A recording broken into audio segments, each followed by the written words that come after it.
who was the last movie star? It used to be back then, movie stars, true movie star, you wouldn't do a talk show on TV.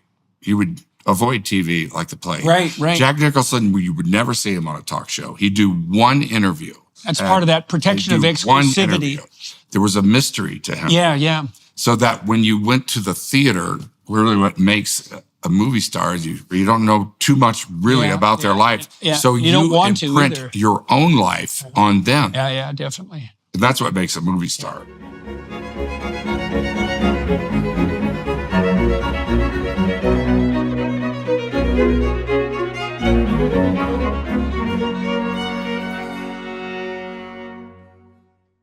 Hello, everybody. I have the privilege today of speaking with actor Dennis Quaid. He flew into Scottsdale to do the show in person. I saw a screening of his new film coming out in August, end of August, Reagan, last year, and thought it was a classic American production. Very much enjoyed it.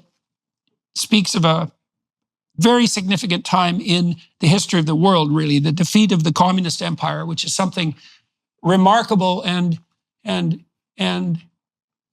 extremely relevant to today again, when the same sorts of ideas are making their reemergence. And so what did we talk about? What are we going to talk about? Well, Dennis's career, the challenge of playing Reagan, the purpose of drama, what would you say? It's calling to us to see the world through the eyes of other people so that we can expand the way that we look at things and we can expand what we can understand. We talk about Hollywood. We talk about the future of the music industry.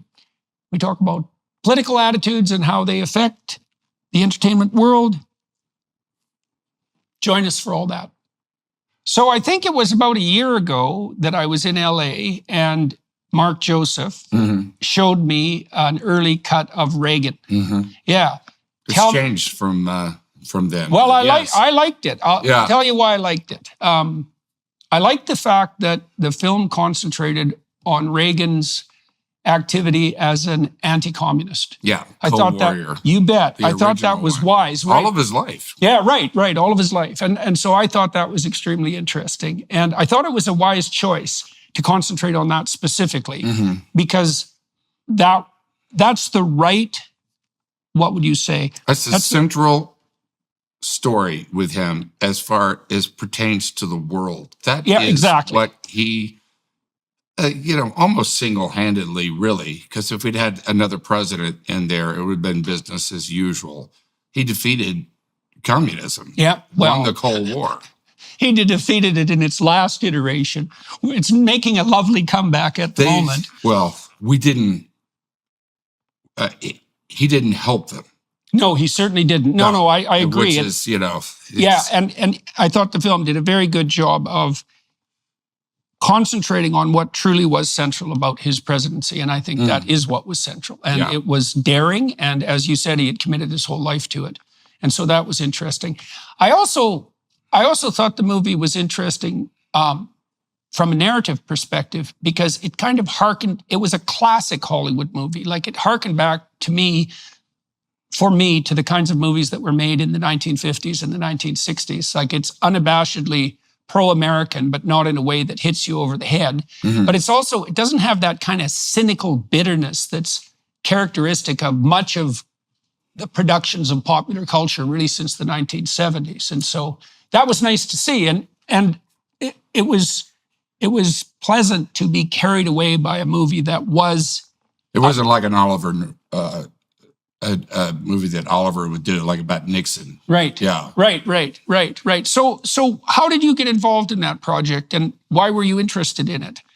I took a meeting, I think this was like 2017, that I heard these people, they want you to play Reagan. And I was just like, sure, right. Because I didn't think I looked like Reagan or... The only thing we had in common was that we were actors. And so I went and had a meeting with Mark. And so it was a process, because he was my favorite president. I will say already. that. Yeah. And I I'd lived through those times and knew what they were. He was the first president. I did vote for Jimmy Carter in 76. Regretted it. But in 1980, I voted for Ronald Reagan. My dad was a huge Reagan fan. And I voted for him and went home. And my roommate at that time, from Texas, he said, "Who'd you vote for?" And I said, "Ronald Reagan." And he said, "You are kicked out of the hippies." Yeah, definitely. So that was like, yeah, for sure, yeah, man. You're not in the hippie club anymore. So you're in the how warmonger old were you group. how old were you when you voted for Reagan?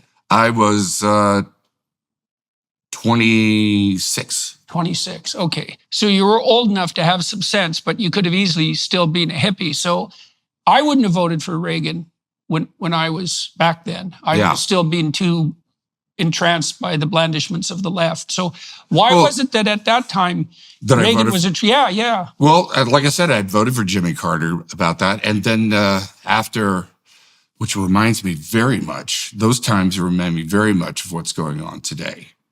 There's this malaise that Carter had his malaise speech. Right.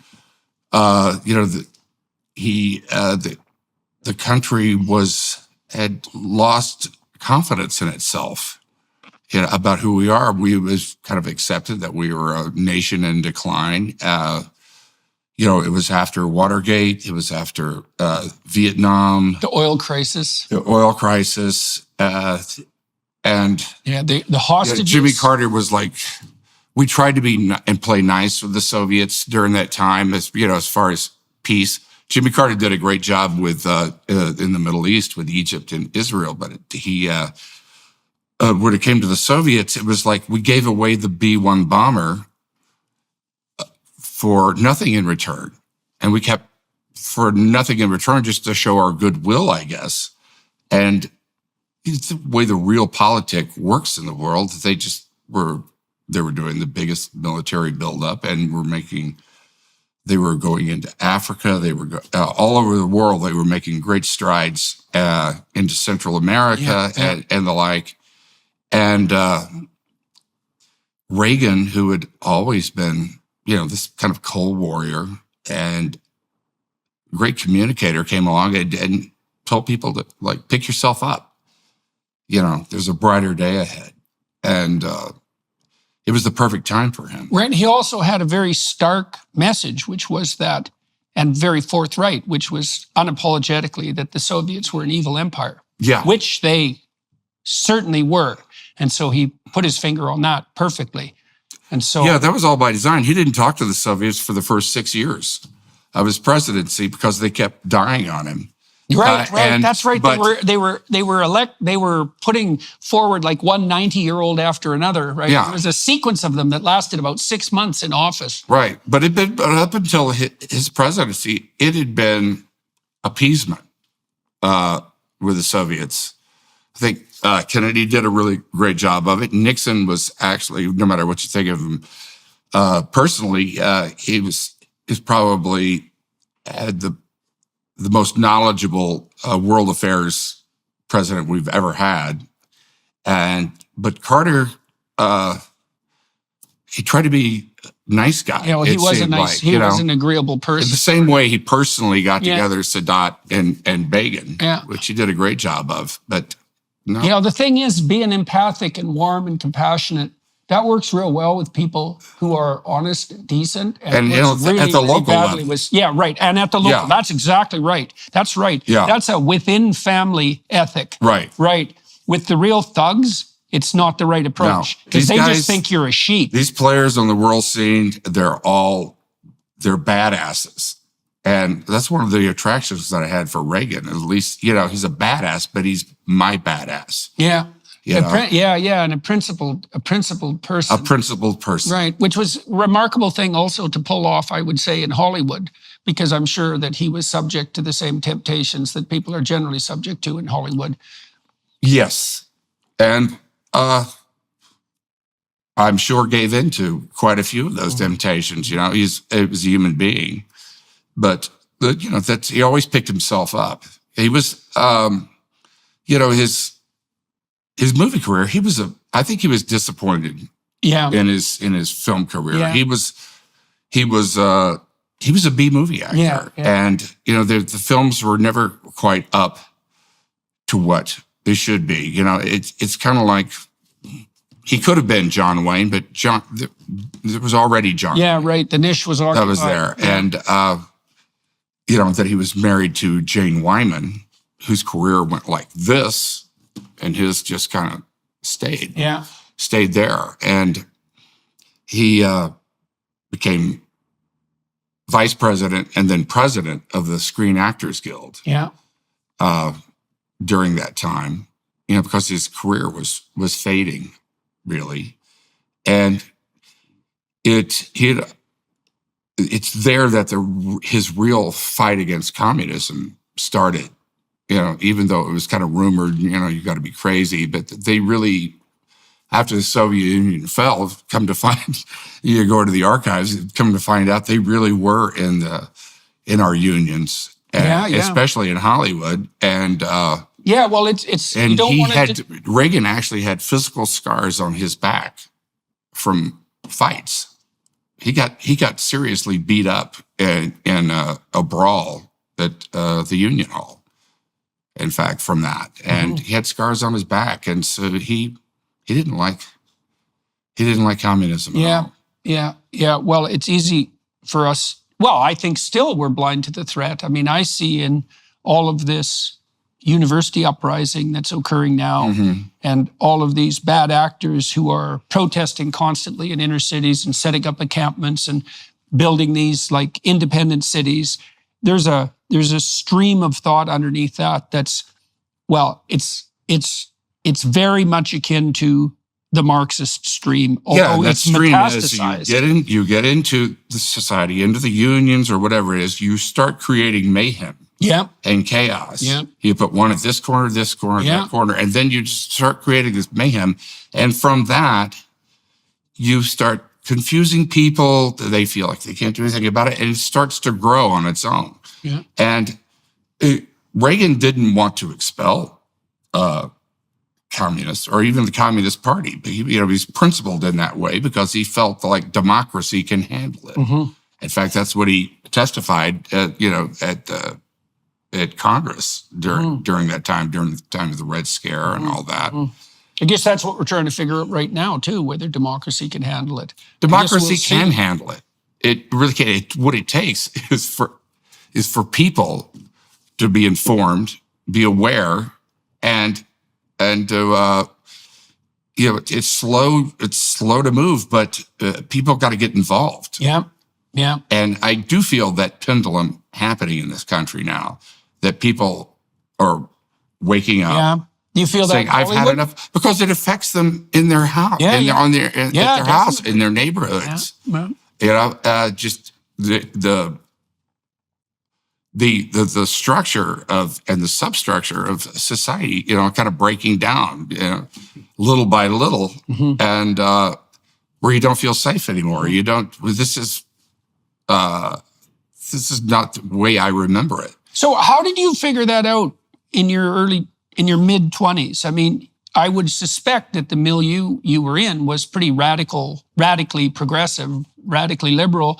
Like, why? How was it that you came to be oriented in that more conservative direction, or particularly in the anti-communist direction? I'm an independent. I've never been a Republican. I've never been in the Republican Party or the Democratic Party, and I've voted both ways all of my life, according to what I thought the country needed at that time. Republicans and Democrats, as they need each other. Yes. Yeah. The Republicans need the Democrats because of this social thing that's out there to kind of lead the way progressively. We move along as a society, and the Democrats need the Republicans to kind of keep a little governor on that and make sure that we grow the right way, and that that we don't leave behind principles and things that are at the bedrock of who we are. So it's been both ways.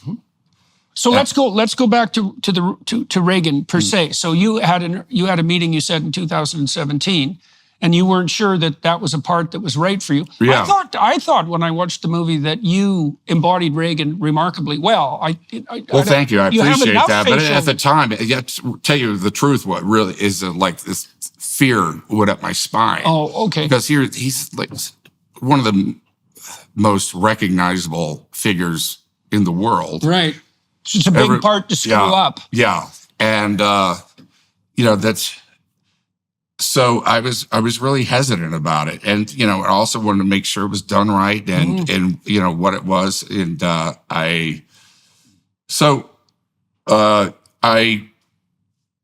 they arranged for me to go up to the library, which I went to. And from there, we went to, I met his son, Michael, as well.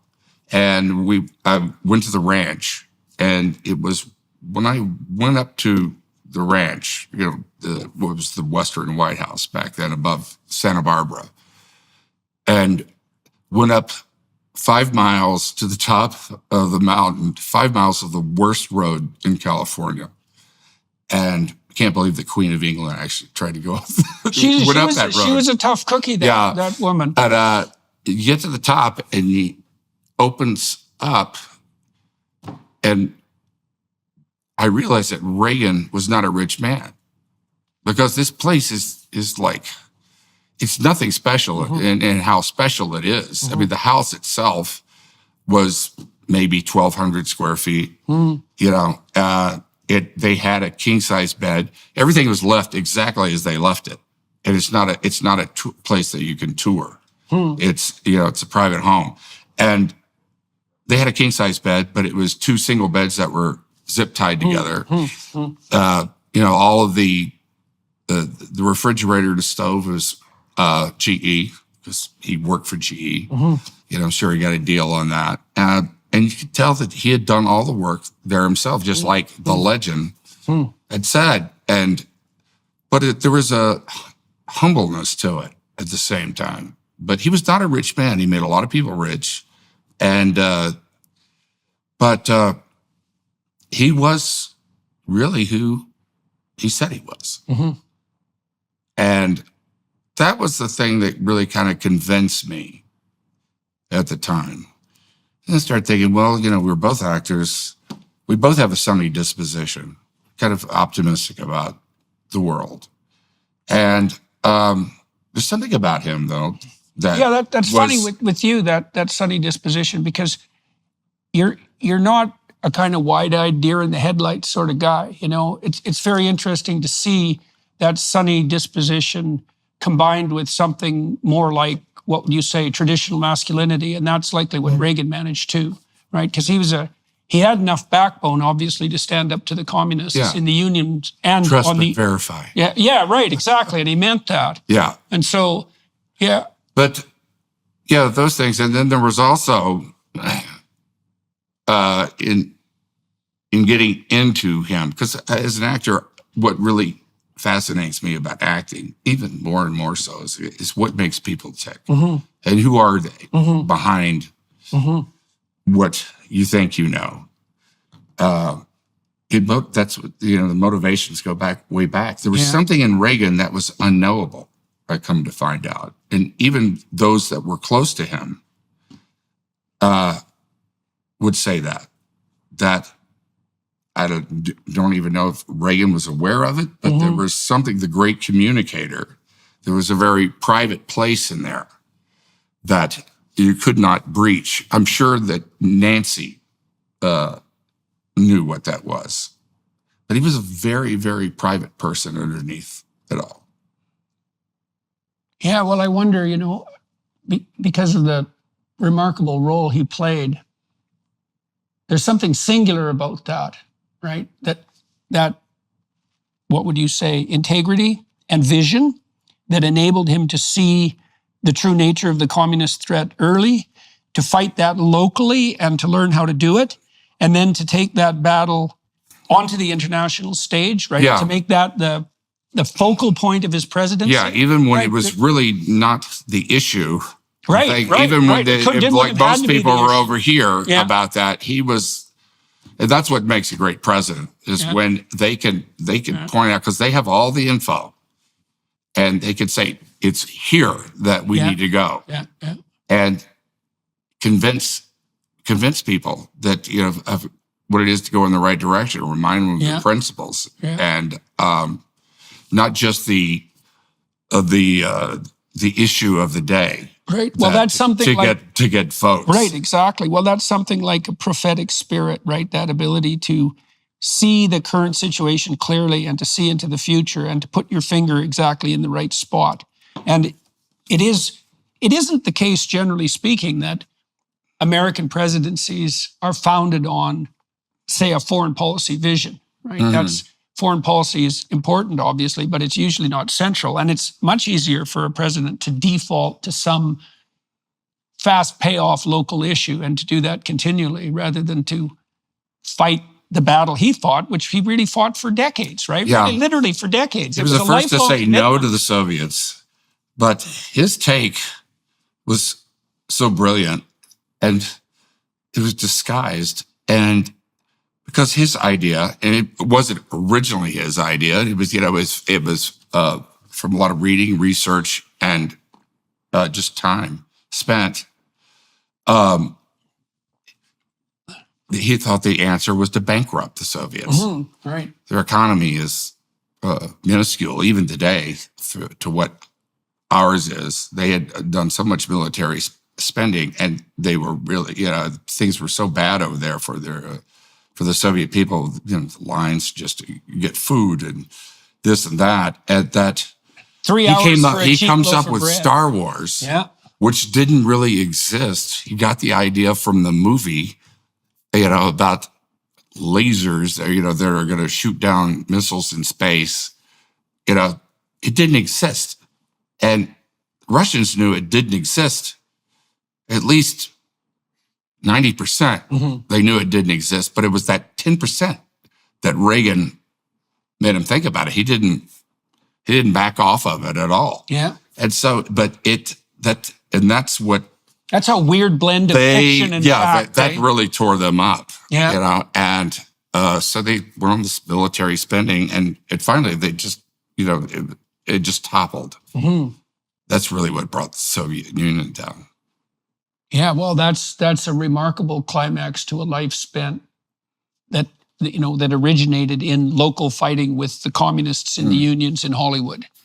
Yeah. So how did you prepare to, how much work did you do, biographical work and so forth? I don't know exactly how you would prepare. Well, a lot of it, I'd lived through. I'd lived through the times. That had a lot to do with it. And I was a history buff to begin with. So,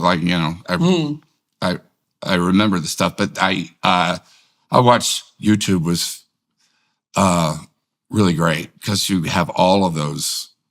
You have everything. Uh-huh. You can go back and see, what do you get I work outside in a lot. So I work on the physical, how's a person walk, talk, and then from that, it goes inside, and I realize why that is. For instance, like Reagan had like a crooked smile. Yeah, right. It's like, that's this good. was kind of held like that. Right. And there was, and after you do that a while, you realize, well, why is that? And it's because that's why you look like him in the movie. That's so cool. There's some muscles that are deadened in his face. Yeah. From what I don't know, but that's that leads you to the inside of a person, of where they came from. The way he walked, the way he the way a person grooms themselves, the way they the image they put out. And then there's but really when you get down to that's the outside, and you have all the news stories and stuff. But I talked to a lot of people who knew him personally. Yeah. And, and I think that's really where it formed. I didn't want to do an impersonation. That's the thing that scared me more than anything of, doing an impersonation. What's the difference? That impersonation is an act, it's like something you'd see on Saturday Night Live. Yeah. It's the getting down to who the person is, the real person, is quite another thing. A personal side. It really humanizes them. Yeah. Makes them singular. And I like to, when I get a part of a real person, of which I've played many, I'd like to tell it, their story from their point of view. Yeah. Yeah. You know, yeah, which not from the outside, but right. what we thought of them, and not right. for me to really, I try not to comment too much. I try to tell it from their point of view. What is it like? The question is, what if me, were this person? Yeah. In this situation. Right. Well, and that's also what you're transmitting to the audience, right? Yeah. That opportunity. So part of the reason that we go to see movies is because by watching the people on screen and by noting their characterization, we can adopt their aim. And as soon as we adopt our emotions orient themselves around aim. And so if you can embody a character's aim, yeah, exactly. If you can characterize a person's aims, then you can invite the audience to adopt their perspective, right? And that means they can live being Reagan, for example, in the course of the movie. That's why we go to the movies. Absolutely. And it's a way of okay. So how long did you play Reagan, and what was the effect of that on you? Like, I'm curious, when you embody these characters so deeply, because you're really occupying a different perspective, it has to change you, I would presume. I find myself like never really asking that question. It's something to me. It's about learning about myself. Yeah, I don't know how to sometimes articulate that. But I have learned to just leave the character at the end of the day, at the end of the take. In fact, just like go do something else. Right. Because it's kind of like osmosis. I've already done all the work, and now just let the subconscious work. Right. So you can leave it. See, there's one of the things that you learn as a therapist is because you're listening to people and you're trying to adopt their perspective. But if you take that home with you, then you can't manage it over time. Yeah. And it's indeed, not a good idea. They have happened to me. Right. I learned that when I played Jerry Lee Lewis. Well, to tell me about that. Because I didn't believe that. At the set, to tell you the truth. And that was Great Balls of Fire? Yeah, it was Great Balls of Fire. And so, I wound at the end, about 6 months after it came out, or maybe a year. Yeah, I was in rehab. Cocaine school. I see. And there was a manner in which that was directly attributable to playing that character. Yeah, so what did it do? Make you manic? Like what? I was kind of already I was already kind of along the path, and that just Jerry Lee Lewis is like everything on steroids. Right. Yeah, and that's how you played him too. I mean, that's a very high energy character, man. Yeah, he was the kind of probably what a great pianist and performer. Yeah, he was one that I got to like hang around. He was on the set just about every day. Oh yeah. In fact, when we shot at Memphis, and he was over my shoulder going, "You get it wrong, son." Like after a take, especially the music stuff. But he was also very generous. He was one of my piano teachers. I didn't play piano before that. Just like maybe chopsticks. Yeah. And he was one of my teachers, and getting that left hand really was the key to Jerry Lee Lewis, because it's a very athletic move of being able to keep that up. And I had a year to prepare for it, and I was on cocaine, so I spent 12 hours a day at the piano, during that time. So that, but it's I still play. I continued afterwards, and well, that's a good habit you picked. Yeah, that was the good that came from it, because it was that was a great gift from him, and he could be really so generous of spirit. And then he could be like a 14-year-old schoolyard bully at the same time, And think Trump's like that? What? Think Trump's like that? Because I've talked to lots of people who know him, and they talk about his generosity and his kindness in person. Yeah. But he's got that 13-year-old schoolyard bully thing, which also Well, that's the bully that's out there about what he believes, and I think he's very principled down at the bottom of it. yeah. And but I think he can be bullish. Yeah. Well, it isn't obvious. He was in the construction business, Yeah, man. You got to be, I in know, the construction in business. Chicago, You got to be hard nosed. That's for sure. For all that stuff, Yeah. because it's like It's all mafia. you got to Yeah, you got to watch it. Yeah, that's for sure. You get taken. So Yeah. He built a building for a friend of mine yeah. in Chicago, like a multi-$100 million building. He brought it in under budget and before scheduled, and that was in Chicago. Yeah, and that's. But he's also very he is very sweet at the same time. He can be that. You look at his kids. It's he did a great job raising his kids. If you look at it, they themselves are very principled and a great relationship with him. Yeah, like that. Right. Yeah. I mean, in a way, you can't say the same thing about Reagan. There was, we tried not to be like make a love letter for this, because he was human at the same time, and he didn't have the greatest relationship with his kids.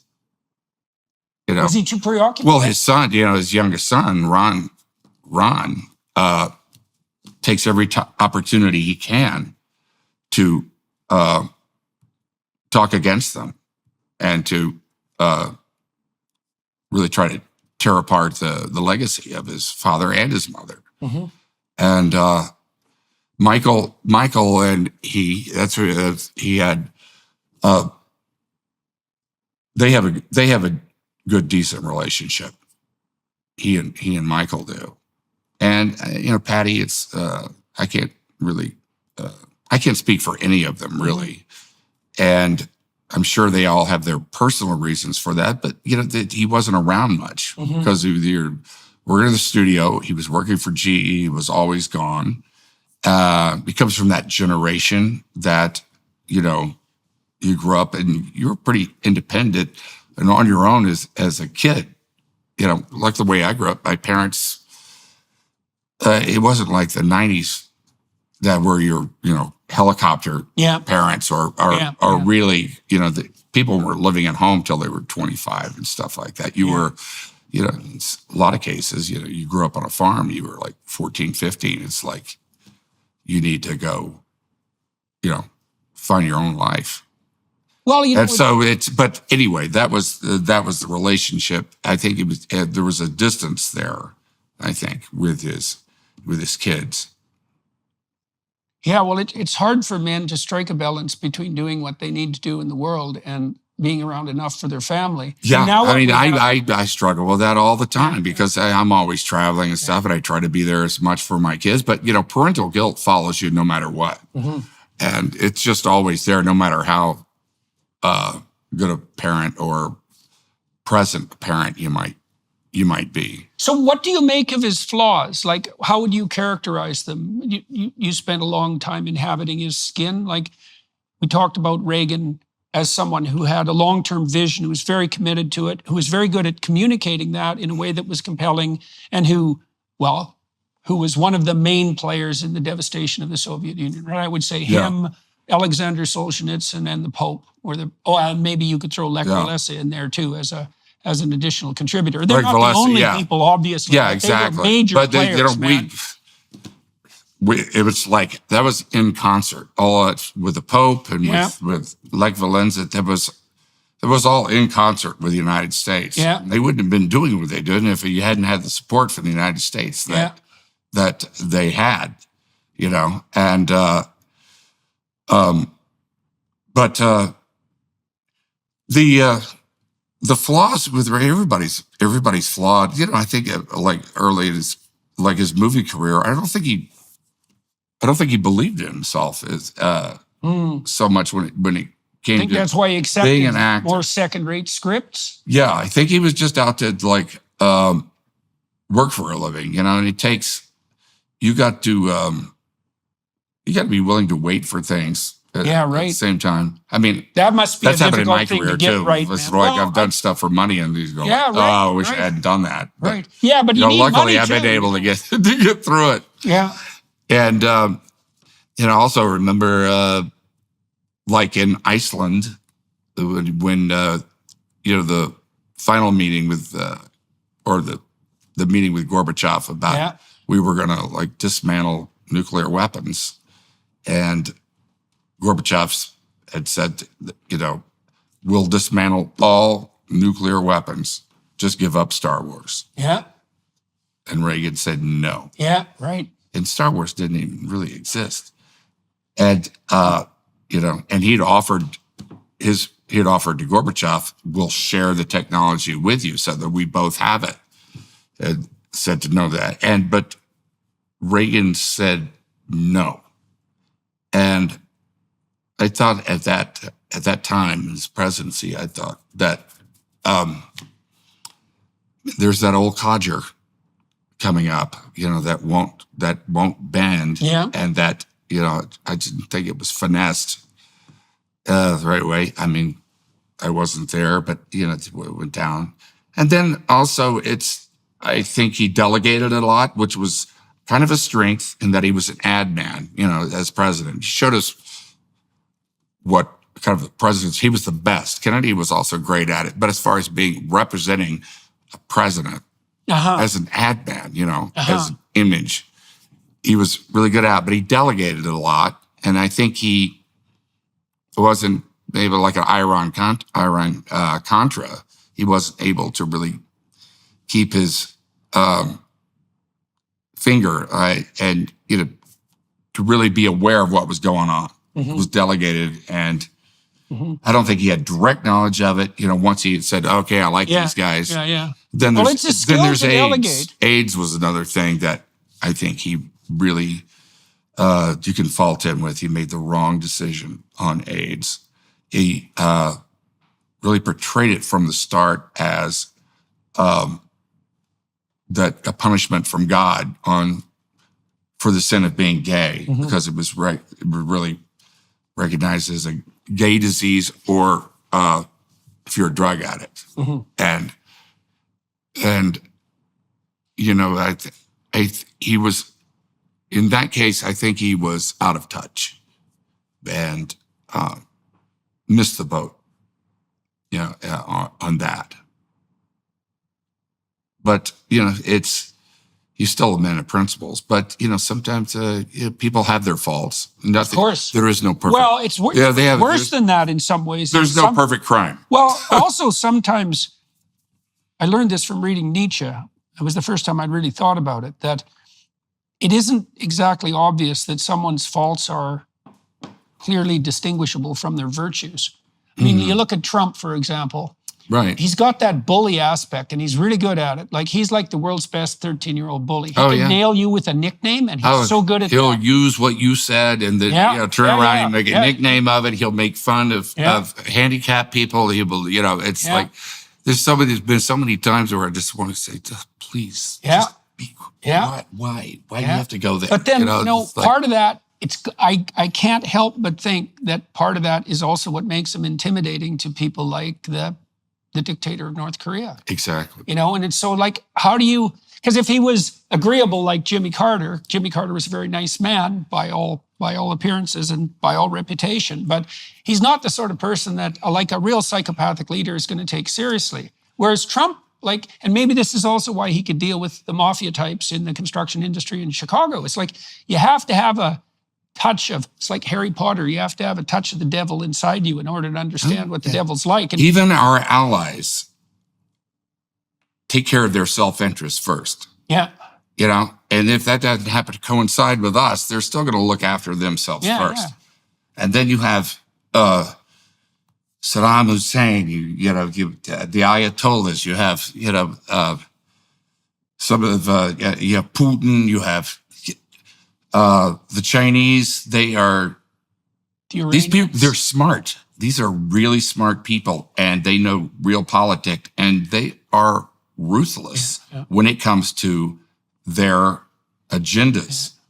And these have been going on a lot longer than one president. Yes, that's been going. sure. These guys are in there for life, and you take a little Kim over there in North Korea. This is like the third generation since of the grandfather, the father, and the son, and they're moving on these things. It's not just talk from them. Yeah. You have to take them. Yeah, well, and it looks to me like you need someone with a certain degree of unpredictability. As far as it's like, let's all be so understanding and everything. Right. They love that. Yeah, they love that stuff. Absolutely. Yeah. Absolutely. Well, this is the problem with a kind of a naive agreeableness, is that trying to get along with people works really well, unless you're dealing with the shark, in which case it doesn't work at all. All you're doing is laying yourself open to be ripped to shreds. Yeah, and that's the way it's always been. And you're going to make things worse. Yeah. If you're trying to avoid war, you're going to create one. Yeah. Because there's just going to be this red line that they come closer and closer to. If you keep them over there, I say don't cross that. Yeah, yeah. But if you keep them, if you don't back up what you say, then they'll take advantage of it. Yeah, well, I think it's a I think Trump accomplished two things that were truly remarkable, and I think very much underappreciated. ISIS? Yes, okay, we could throw ISIS in there. I was thinking no wars, and I was thinking the Abraham Accords, because both Abraham Accords. He should have got a Nobel Prize. All this stuff that's happening right now would not be happening if the Abraham Accords had been signed. Yeah. Because, I mean, that's, in a way, that goes way beyond what Carter did. Although what Carter did was incredible, but it was like a real true continuation of that of Saudi Arabia, because when they were that close to signing are devoted to wiping Israel off the map up until this point. Yeah. So let me ask you this. It's a little bit. What was the second thing? No wars in the Abraham Accords is what I was thinking. Was his fundamental achievements. Yeah. Like, those are both major achievements of peace. Yeah. Which is not necessary. It's certainly not what anybody would have predicted at the onset of Trump's presidency. Everybody thought that he'd be a Reagan was going to be a warmonger. Yeah. He was called that throughout his presidency, no matter what. And it was, especially when he was like saying no to these Soviets. It's like, all they're going to have a war. But that's really what kept us out of the war. Yeah, definitely. Yeah, well, the 80s were they were an intense time. I mean, people were more terrified of nuclear war in the 80s than we're terrified now of climate change. With good reason, too. I mean, there was at least two incidents where it was like this close. Yeah, I know. I mean, they were seconds away from pushing the button. It turned out to be a flock of geese. Or you take the Korean airliner. Yeah. That shot down. Those are scary. Absolutely. So what's it been like? What's been the consequences of your political engagement, maybe your political stance, in relationship to your career in Hollywood? I am who I am, and like I said, I'm an independent. I really, truly am an independent. I voted for Obama once. I voted for Clinton once. I voted for Ross Perot once. I voted, right. So it's. I mean, while we were doing Reagan, that was we were doing it in 2020, and that was during COVID and stuff, and they tried to cancel me twice. Tell me about that. Once was over I was doing a podcast around that time, and I forgot what outlet I was having an interview with. It's right when COVID started happening and Trump was, in those meetings, on television every day, giving updates about what was happening. Remember those times? And I asked me like, how do you think Trump is handling the crisis? I said, well, at least he's there every day. He's, comes out and he's there every day. It may not, be making saying the right things or this or that, but he's there every day, and that's reassuring. To see your leaders out there that they're doing something about it, and over that, they were trying to they blew that up into. That was one time. And then while we were doing the film, there was this false story that came out. This was that I had taken like $400,000 from the CDC through Trump to do a commercial for the vaccine or something like that, which was totally false narrative. And how my son was calling me up about like, hey, man, you're going to get canceled over this. As like people, it was like, and so, but I didn't get canceled, but it was untrue to begin with. So, do you have any idea why you didn't get canceled? Like, did you do something right, or people get canceled? So why didn't it happen to you because it was storms kind of? I don't know. I don't know. I went on Instagram immediately and exposed it. But right. So there was smoke but no fire. So that's helpful. And I don't know. Maybe I'm really on neither side is left and right. I come from a time when you had conservative Democrats and liberal Republicans, and their agendas were not so far apart, really. Mm-hmm. And now it's become this deep, wide valley, and they're about 50-50, so it's hard to get anything done. Starting a business can be tough, but thanks to Shopify, running your online storefront is easier than ever. Shopify is the global commerce platform that helps you sell at every stage of your business, from the launch your online shop stage all the way to the did we just hit 1 million orders stage. Shopify's there to help you grow. Our marketing team uses Shopify every day to sell our merchandise, and we love how easy it is to add more items, ship products, and track conversions. Shopify helps you turn browsers into buyers with the internet's best converting checkout, up to 36% better compared to other leading e-commerce platforms. No matter how big you want to grow, Shopify gives you everything you need to take control and take your business to the next level. Sign up for a $1 per month trial period at shopify.com/JBP. Go to shopify.com/JBP now to grow your business, no matter what stage you're in. That's shopify.com/JBP. Yeah, it's a weird thing, I've spent a fair bit of time in Washington and a lot of time talking to Democrats and Republicans. And I've had more success talking to Republicans, frankly. It's been easier for me to talk to them. And I don't think it's because I'm it's certainly not initially conservative in my orientation, although I think I've become more conservative in some ways. The Democrats, their fundamental sin, as far as I can tell, is that they can't draw a boundary at all between the mainstream Democrats, which are the majority, and the minority of radicals. And the inmates are controlling the asylum. Absolutely. Yeah. Well, and these are exactly the same people, as far as I'm concerned, that Reagan was facing off against in the 1950s in Hollywood. It's exactly the same thing. And I've asked 50 Democrats that I've talked to, when does the left go too far? And I've never got a straight answer from any of them. And that's God's honest truth, right? It's like, well, obviously the left can go too far, right? I mean, remember the Soviet Union, remember Maoist China. It's like they went too far. When? I asked RFK that. He said, I don't want to have that kind of divisive campaign. Really brilliant, man.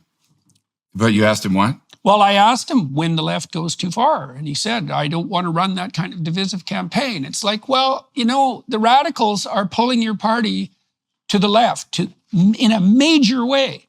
And maybe it's time to draw some boundaries. Like for me, I'm not a fan at all of the equity move, the idea of equality of outcome. That's a catastrophic idea. It eliminates individual difference. And why would you do that? Especially if you're interested in diversity. It's like, there can't be equality of outcome if you want people to be different. Like those things don't go together. Right. And You're going to compare people on absolutely every dimension, and you're going to insist on equality. You're going to wind up handcuffing everyone, and basically coddling people to where they can't get ahead because life's tough for everybody around here. And I definitely, I totally believe in a safety net for socially. That wasn't originally part of the Constitution, what the government is supposed to provide. But I definitely do believe in that. But there's some government-sponsored programs that you go back, like Social Security, these things that were meant to help people. You go back to the 19th century, and there was like nothing. Yeah. You had like, this is where all this stuff started, where you had the Vanderbilts and the Morgans and the Rockefellers and everything. And there was the Carnegie, there was just no checks and balances on wealth. Carnegie was, rivaled the government himself. I mean, you put them all together, they had more cash than the government did, and there was no checks and balances on that. And a lot of people they wind up then with up here and then down here, and so I think some of the things that came into being. Social networks, and the Democrats can't take credit for all of them. No. Teddy Roosevelt was very progressive.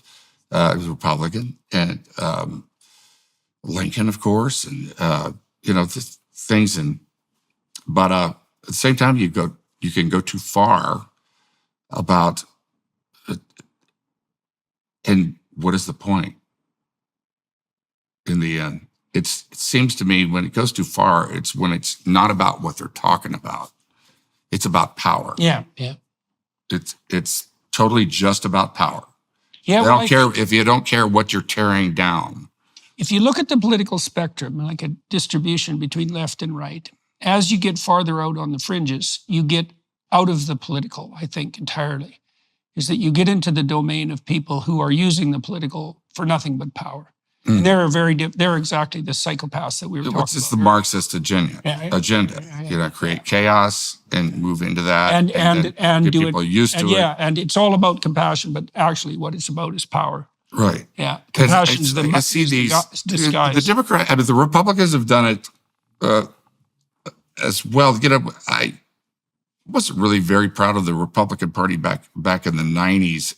In a sense, they played kind of the personal, like the way they were with Clinton, and that it was like they weren't working together like they could have been working together, and it seemed like to me like a power move on the Republican.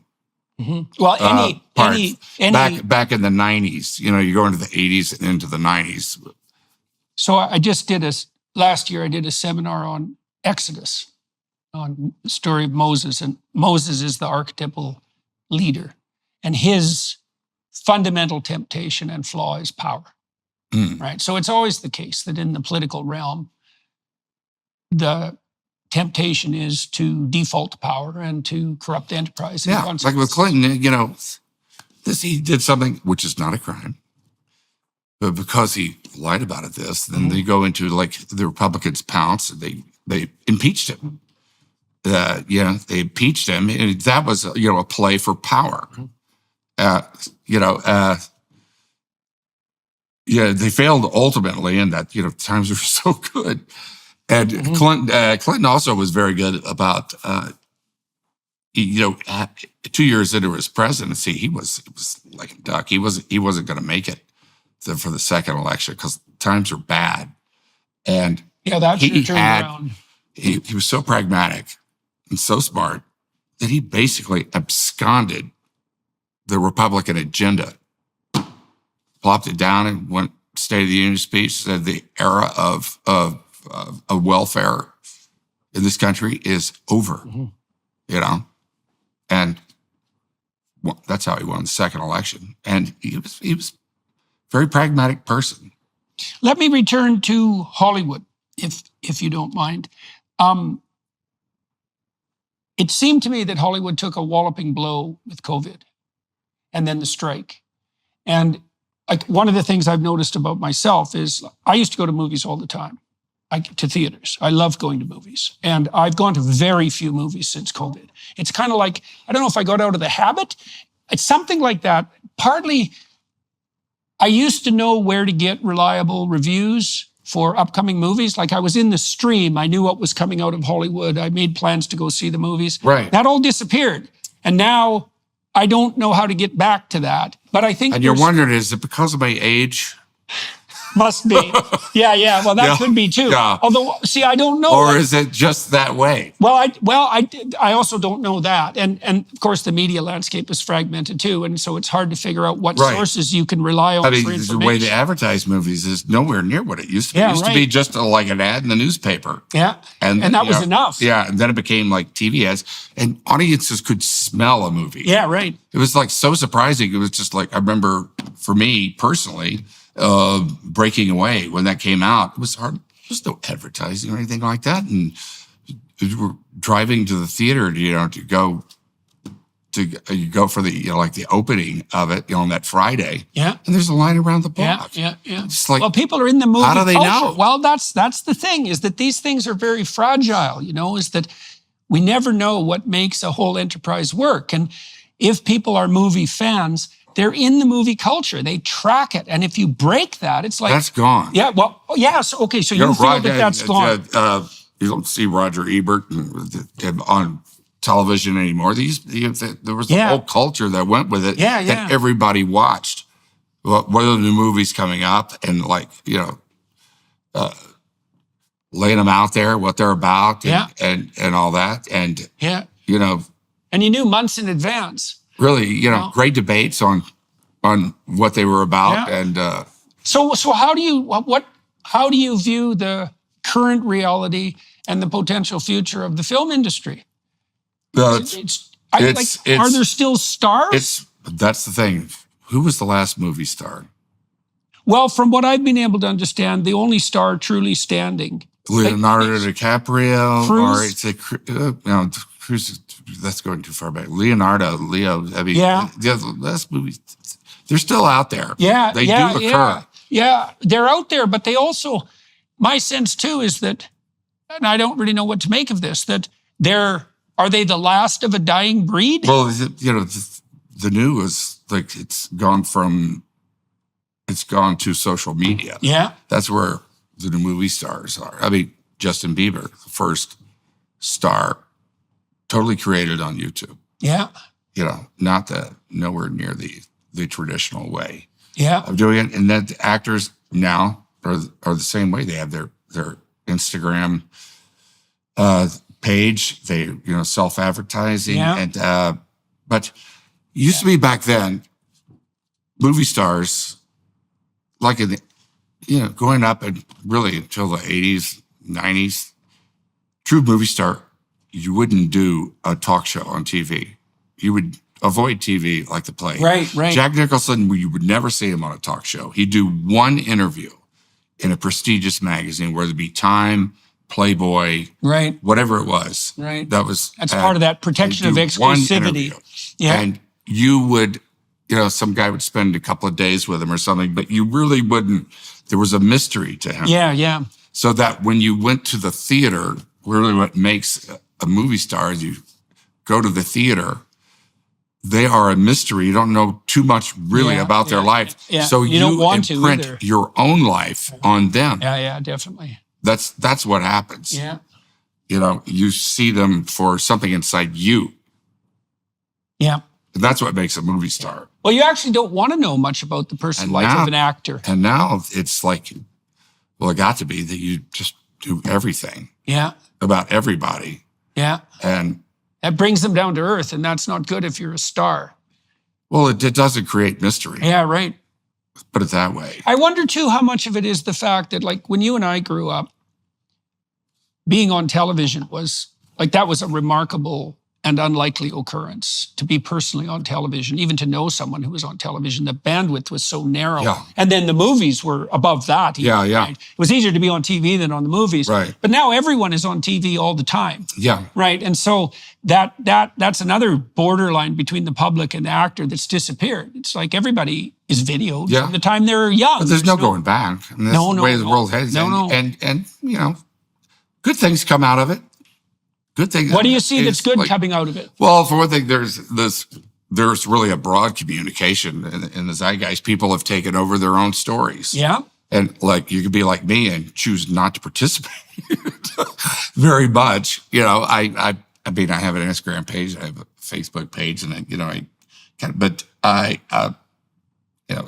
I didn't grow up with it, so it seems like a real chore to me. Yeah. And right, it's not your culture. Yeah. Mm-hmm. And I like face-to-face communication, and I like this. You know, why? This is great. Why do you like this? It's a real. I feel like I'm. That is one good thing about today, as opposed to then, is that you could do an interview like with a magazine, and you know somebody who was out to do a job on you, because they kind of feel like they build you up. Yeah. You know, you have this fall, and then you have the comeback. Yeah. The thing, but like with this, it's unfettered. Yeah, and I get to represent myself. Yeah. Well, in my way. YouTube's great for that, and podcasts are great for that. Yeah. And they really reward unfettered communication. Like the people I've talked to, anybody I've talked to on my YouTube channel who politics or is false, they get slaughtered. Yeah. Like if they say and it what comes they out think, very quickly. You find out who people are. Yeah. You can't hide so much. Yeah. Well, that's what Joe Rogan told me. He said, you know, you can tell if there's anything to anyone after about 20 minutes. Yeah. Because you can, well, people who are hollow, they're exhausted, especially in a podcast like Rogan's, which is 3 hours long. It's like there better be some depth to you to get through that conversation in an interesting manner for 3 bloody hours. They're kind of like, you know, let's see what happens like 30 years from now when, you know, some of this stuff is going to come back to haunt people. You know, I mean, some of the things that I did and thought or whatever, you know, back in my teens, 20s, man, I'm so glad it's not on YouTube. That's for sure, man. I feel exactly the same way. I can't imagine, you know, I remember most of my adolescence and my adolescent friends as really a nonstop parade of stupid decisions. Yeah. Right? Stupid. You should be able to make those stupid decisions in private. Right. That's for sure, man. The last thing I would have wanted was video records of that, right? Yeah. And for it to be distributed around the school. Yeah. I can't imagine, like it was a difficult enough enterprise trying to negotiate the weird social world of adolescence without having to be absolutely terrified that some goddamn stupid thing you did was going to be permanently instantiated in the minds of everyone in your town. God, I just can't imagine what that would be like. Terrible, terrible. Yeah, and you just can't just move away from it because it's the internet. Well, that's right. That's right. It calls you. Well, that's right. Well, one of the wonderful things about human memory is that we forget. Yeah. Right. The remembering, that's not exactly a miracle. Like things happened, and so now you know it. It's like, well, can you forget? Can you put it behind you? Well, not if it's permanently recorded. Yeah. Yeah, no, that's not good. Tell me what you're working on now and what you have in the future. Maybe what you're excited about on the film front? Well,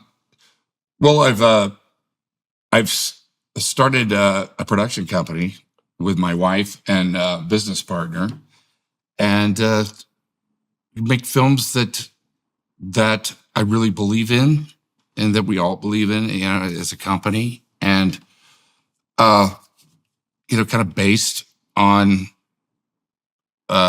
certain movies in my career, like, you know, like to me, like Breaking Away, The Right Stuff, The Rookie, you know, The Parent Trap, you know, it's a brand basically, and that I want to do. And part of that, we have a thing now, Diamondback, which is a film hopefully we're going to be shooting this year. That very much like a movie of this from the 70s that I really believe in. What's the plot of Diamondback? It's you ever see like Thunderbolt and Lightfoot? or a really a great Sam Peckinpah movie. It's like that. I see. And it's modern at the same time. It takes place in the 60s. True story. This kid who was in the Marines, stationed in Quantico, gets out of the Marines. His wife died while he was in the Marines, and they wouldn't let him go home. She died of cancer, and he just, he's young, and he's just like, it's sort of like, Oswald. He got out. He was a Marine. He got out, and these guys that get out of the military, and they just kind of like ramble around. They're kind of they don't have a path. He wound up robbing a bank. Really smart kid. Wound up robbing a bank. And then robbed 2 banks in the same day, same town.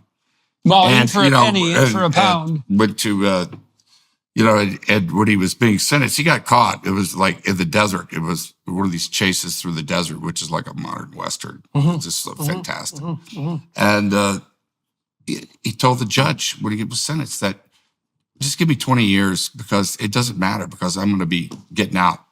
I'm going to break out. And then he did. And then he got caught again. Then he broke out again. And he eventually there was this one cop that was chasing him, and who became like a father-son thing. And he got involved with this case. They wound up on like the 3rd time, they shot each other in the desert. And right, so you got a 60s adventure, you got a Western thing going on. It's the anti-hero. It's an anti-hero. The rebel hero turned anti-hero role which is very reminiscent of the movies of the 70s. Are you good at evaluating scripts? Yeah, I've read enough of them. I know by page 30 will really tell you. I mean, I might be 15. I'll go, where is this going? But by page 30, if it hadn't happened yet, it ain't going to happen. And that's how I choose movies. I read a script, and I am an audience member with a first-time experience. Can you imagine of this story? Yeah, I can. Yeah. And it's funny how, like, every movie I've ever done, it's the script. Yeah, in that description part. But you can certainly elevate it from there, but basically it's the story. That's what how many movies that's what have really you gets done? me is this story. How many movies have you done? I think we're getting up towards I know it's at least 120, but it might be 150. I don't know. Wow. Yeah. And what percentage of those do you think are good? Well, I wasn't exactly. Or live up to what I thought they would be. That you're particularly pleased about in retrospect. Oh, probably. I'd say maybe 20%. Oh yeah. Yeah, maybe 20%. And then there's those ones that are just really close to me. So I have different reasons for loving some of the movies that's different from an audience, because it's like I'll watch myself in a film and I remember it has so much to do with what was going on in my life at the time. You know what I mean? So in the scientific literature, the best predictor of quality, so let's say the impact of a scientist's work on other scientists, that's a good measure of quality. The best predictor is quantity, right? So there's a real tight relationship. It's very difficult to do anything of note without doing a lot of things. Yeah. Right? So you're going to... That's true. If you do a lot of them are taking chances. Yeah. Some of them more financially was reason motivated. Yeah. But try to do things. I've never had any kind of strategy in my career except to try to do as many different types of things as possible. Right. Not typecast myself. Right. As a character, strategy. in a genre, and whatever. That broadens what you're able to do too. Well, that's my interest. It's like what makes people tick, and what's this? Right. Something, the best things are something that really scares you, because fear is a really great motivator. Like Reagan, for example. It's a really great motivator. When does the movie come out? When does it comes out August 30th? Yeah. You excited about it? I'm really excited about it. Yeah, It's going to be distributed widely? We went through a process in the editing of it as well. Yeah. That that got to a place that I'm really happy with it. Oh, good. To tell you the truth. Yeah. Oh, good. Oh, good. I wonder how much it's changed since the screener I saw last year. You have this. You have the script. You have the movie you shot, and then you have the movie you edit. Yeah, no kidding. And that's where it really happens. That's for sure, man. Yeah. It's something to be able to edit well. It's where you really get the point of view. Yeah. And you point at the story. Yeah. Oh. All right, sir. Is that it? That's it for this side. For everybody watching and listening, I'm going to continue this conversation behind the Daily Wire Plus platform for another half an hour, so you could join us there. Is there anything else you want to There was one other thing that I'm working on, which is the name of the company. Our company is Bonnie Dale, by the way. That's my mother's maiden name, or her middle name. And I'm working on Happy Face right now for Paramount. That is, I'm playing a serial killer. Oh, yeah. Yeah. Happy Face. One from Canada, by the way. Oh, yes. Yeah. Well, we have the best serial killers. Yeah, you do. Mm-hmm. Yeah, you really do. Killed. That combination of nice and evil, that's a particularly Canadian thing. Yeah, it's really about, he killed like 8 women over 5 years in the 90s, but yet he was a doting father. And it's really about his relationship. It's really about who was he? Her relationship. What's his name? Do you remember? Her relationship with her dad. Jesus. I won't tell you who it is. Brutal. Brutal. Look up Happy Face Killer. Oh, yeah. Yeah. So what's it like to inhabit a role like that? It's so much fun. You're a bad man. All right, sir. Keith Jesperson. Thank you very much. Yeah. So anyways, as I said, everyone, join us on the Daily Wire Plus side. I think I'll walk through Mr. Quaid's autobiography and find out, what set him on a role to be an actor. I'd like to find out about why that's a family affair, because it is with the Quaids, and quite remarkably and successfully. And so there's an interesting story there. So if you're inclined to join us on the Daily Wire Plus side, please feel free to do so. Thank you to the film crew here in Scottsdale for making this possible. Thank you very much for flying in. I'm very much looking forward to seeing how the Reagan film does. Have you run into any distribution problems with it? Is it going to be widely distributed? No. No one's resisting that? No, it's going to be widely. It's going to be, I think, 3,000 or 3,500 theaters. Oh, great. Well, I wish you all the luck with that. Like I said, it's not like we shopped it around, all these years. It was just, we kind of waited till we got the film where we wanted, and then shopped it. It seems with all the agitation on campus and all the politics that's in the air and the upcoming election in November, that August might be a hot time to release it. Well, one of the things was I didn't want it to come out in an election year. Definitely didn't. And then it's coming out now in an election year, and turns out it's a perfect time for it to come out. Yeah. Seems like it might be. Like it might be. All right. Say hello to Mr. Johnson for me. Will do. All right. Thank you, everybody, for watching and listening, and sayonara.